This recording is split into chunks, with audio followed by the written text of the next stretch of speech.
when you know you should do something. I mean, everyone has this experience, I believe. Perhaps you would be willing to put up your hands if this experience is foreign to you. Okay? There's part of you telling you you should do something, and it's hard to do it, effortful, and maybe you're afraid of it, and so you don't do it, you just procrastinate, right? And so how do you feel about that? Good? I mean, so what, you feel that you're betraying yourself. Your anxiety actually gets worse, not better, even though, you can put it off moment to moment, but that doesn't help because every time you put it off, the anxiety just grows a little bit. You're not proud of yourself. You have a sense that you're making things more chaotic than they should be. And if you do that long enough, and I'm sure many of you have had that experience, if you do that long enough, if that becomes habitual, things will get so stormy around you that you'll fall right into the chaos, into the watery chaos, and maybe you'll drown. So it's not a very good idea to run from your destiny, let's say, whatever that might be. And you need a destiny, you need a place to aim at, because that's what gives your life meaning. And you need meaning in your life because life is hard. So, you need something to buttress yourself against that. So anyways, they wake Jonah up and Jonah says, it's probably my fault because I'm running away from something I'm supposed to do, and God isn't very happy about that, so why don't you just throw me overboard?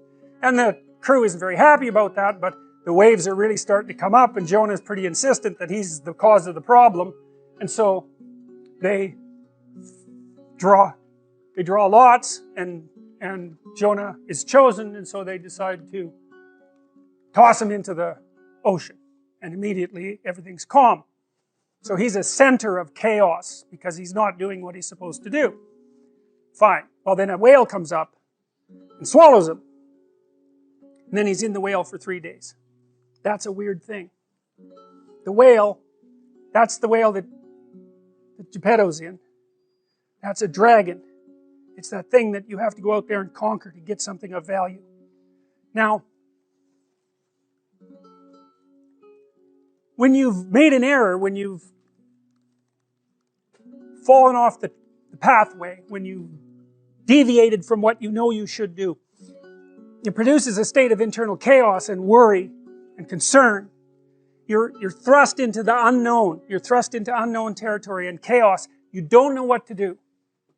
And that's often symbolized by the encounter with a monster, like a dragon, or something that lives under the water. And I think the reason for that is, as far as I've been able to tell, is that human beings, because we've been prey animals for forever, we have a system in our mind that's a threat predator detection system. That's the thing that makes little kids think about monsters in the dark, right? Because, well, there is monsters in the dark. Parents always say, well, there's no monsters in the dark. It's like, that's not true. The dark is full of monsters. There might not be any in your room right at that moment, but that doesn't mean there aren't monsters in the dark. And crimes take place, like criminals don't get up at 6 in the morning and have breakfast and go rob a bank. They do that sort of thing at night. People do the things that are fit for the night in the night. And lots of predators are nocturnal. And you can't see very well in the dark. And kids aren't stupid, They've evolved to stay pretty damn close to the fire.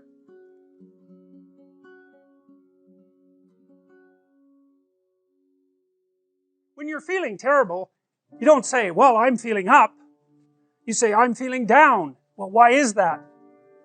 Well, down is worse. I guess you're flat on the ground when you're down, or you're in a hole or something like that. You're hiding in a hole. It's down. And you're threatened by something.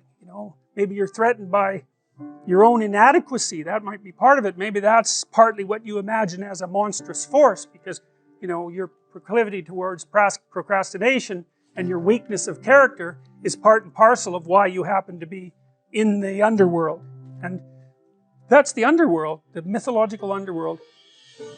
That's where you go when things fall apart.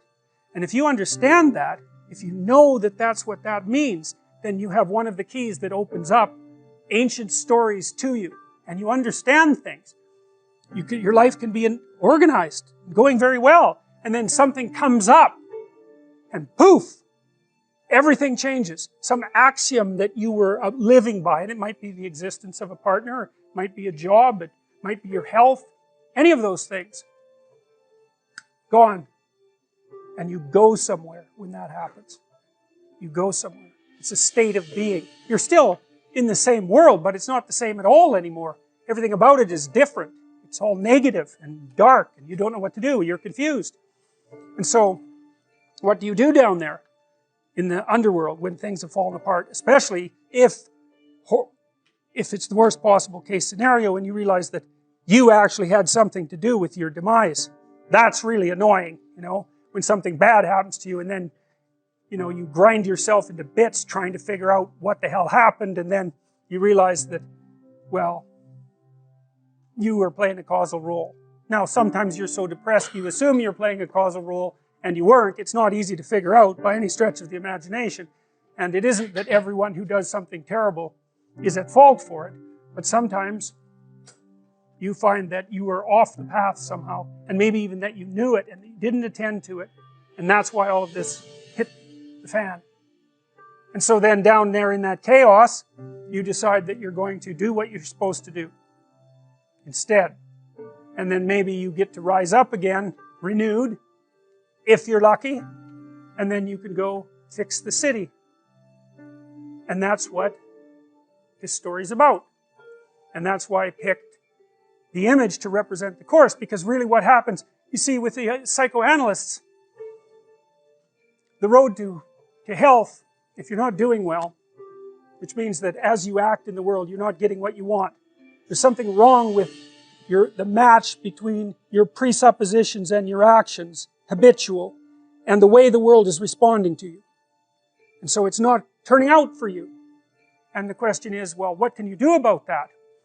And one answer might be to examine yourself for presuppositions and action patterns that are not serving you well, and to find out what they are and what to do about them. And maybe some of that is, maybe you're not moving forward because of fear, and maybe that fear is grounded in terrible experiences that you had in the past that you've never been able to understand. And maybe one of the ways of gluing yourself back together and expanding your personality so that you could in fact live properly in the world is to go back to those terrible events and untie them and straighten them out and understand them and drop them. And that's what psychotherapy is about, in large part. Psychoanalytic, behavioral, doesn't matter. What are you afraid of? What are you avoiding? What are you failing to develop? Maybe from fear, maybe from avoidance, God only knows, maybe from disgust. How can you get over it? How can you reclaim those parts of yourself? So the question is, why do people pursue rewards that don't produce this resonance? They don't have a value hierarchy. So Pleasure Island, it's a good example. Those kids that were brought there were lost. So they didn't have anywhere to go. They didn't have an identity. So they default to local pleasure. And that's better than none. Although the problem with local pleasure, well, as the narrative made clear, is that you better look out if you're impulsive, because it's going to kick back on you hard. And the reason is, you're only considering the immediate time frame. And the problem is that things propagate across all the time frames. And so just because something works really well this second, cocaine, for example, doesn't mean that it's a tenable solution to the class of all problems. So usually, often, people pursue local pleasure because that's the best they can imagine. It's the best they've been taught. They don't see another alternative.